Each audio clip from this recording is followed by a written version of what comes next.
Hello again, everybody. This is CJ, and I just did a video on how these spray bottles work. And looking at it, it's really, now that I think about it, it's no different than, say, a squirt gun, a water gun that you would buy for 50 cents at the Dollar Tree or something. So we've got the intake tube, seal that goes up inside that to basically seal off the bottle, and I don't know if I've got enough light here for you to see, but there is a very tiny, well, even if you could see, the phone won't focus on it, but there's a very tiny pinhole up in the base of this that allows air to get sucked back into the bottle so that you don't wind up with a vacuum in the bottle. Now, if that hole ever gets clogged up, then you'll wind up, as you squeeze, the bottle will start to create a vacuum inside itself, and two things will happen. One, the bottle will shrink up, making it possibly hard to hold, and two, it'll make it harder to squirt out of the nozzle because you'll have so much vacuum on the inside of it that the mechanics of this won't be able to build enough of a vacuum to pull it up into the head and squirt it out the nozzle. That's all okay. So I took it apart by pulling out this pin from the handle. Then the handle came off, the plunger came out of the handle, and yeah, pretty much that's it. You unscrew the nozzle head, and inside of the nozzle there is this little plastic piece. It's two pieces. The center piece rotates and to some degree will push in and out, but it does not come out easily, and I don't want to destroy this because I might still be able to use it. Now the problem that I have is that I hate Samsung. The problem that I have is that this piece right here, if I could get the phone to focus on it, does not create a very good seal against the chamber up inside of the handle. Okay, let me rotate it around here. You can see that cylindrical chamber on the left-hand side of your screen. There has to be a good seal there in order for this whole mechanism to work, and there simply is not. It's cheap plastic rubbing up against cheap plastic. One would hope that one of the plastics would be a little bit softer than the other so that you would not wind up with striations and scratch marks and all of that. But because they're not, about my only option is to find an O-ring that will fit inside that little groove there without being completely destructive to the operation of the mechanism. Because not only does it have to make a good seal, it also has to be lubricated well enough that the seal does not create too much friction.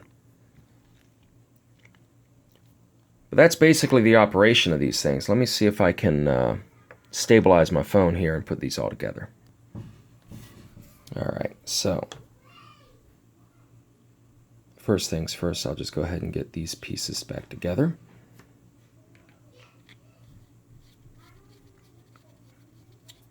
Simply because they're the easiest, right?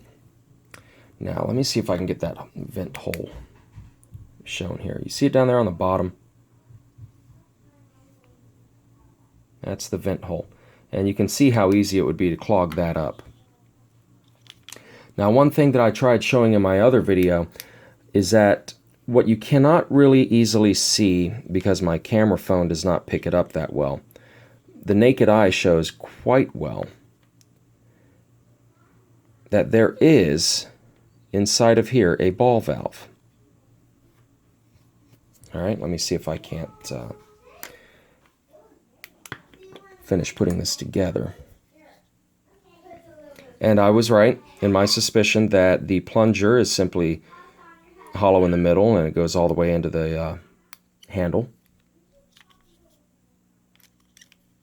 So this goes in here. And now it is also curved, so I've got to make sure that I put it in right. Logic dictates that it's going to arc, so the curve should be centered on that arc. Right? Probably want it probably on that middle ridge, I would imagine. Amu?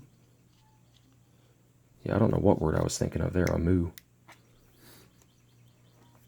And there's nothing special about this pen. It's all cheap Chinese stuff. Not to be complaining, but maybe this isn't Chinese. Maybe this was made in the USA. Maybe it was made in India. I don't know.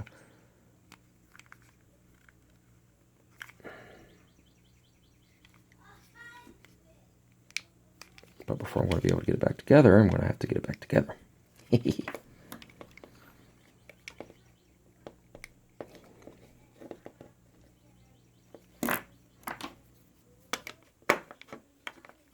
need something I can push against. All right, let's see if that'll work.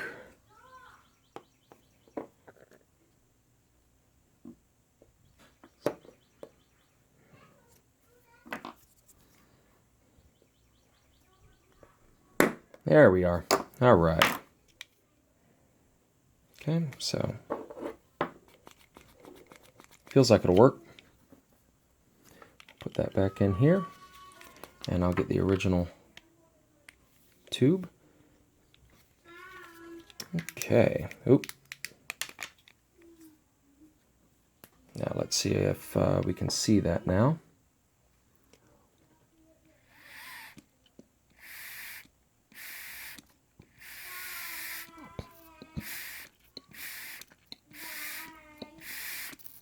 So you can see that is in fact a ball valve operating inside that chamber, which prevents the pressure buildup in the chamber from going back down the tube. So the pressure builds up, the ball valve closes, you have a buildup of pressure there, it comes out the nozzle here, and because the nozzle is so tiny, when you release pressure, all of this gets the same vacuum at the same time, but because this is such a tiny little nozzle here and this is such a larger opening here, the ball valve opens up and it draws fluid into the chamber for the next pressure application.